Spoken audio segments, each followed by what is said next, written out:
So hello guys, no, andito kami sa Barangay Binangbang, Barbasa, Antique.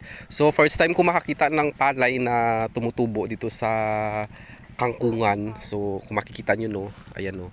Bali ito dagat doon sa kabila, tapos dito pumapasok yung tubig alat. Pero nabubuhay po yung palay dito. So ayan, no. Kung makikita nyo, no, doon sa kabila puro nipa, tapos nipa din doon. So ibig sabihin dito pumapasok yung tubig alat, tinatawag na tubig tabang. So naghahalong tubig na dagat at saka tubig dito sa ilog. So ayan, no, tingnan nyo yung palay, sobrang taas, yun, no.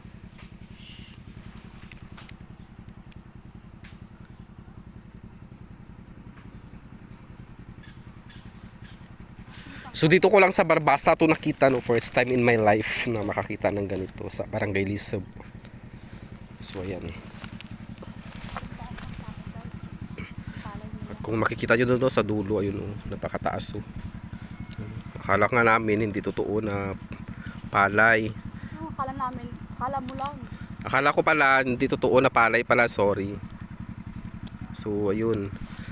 At sobrang taas nga, no. Hindi ko ma-imagine na may ganito palang klaseng palay. Kasi sa internet ko lang to nakikita before. At ngayon nakikita ko na siya in person in palay.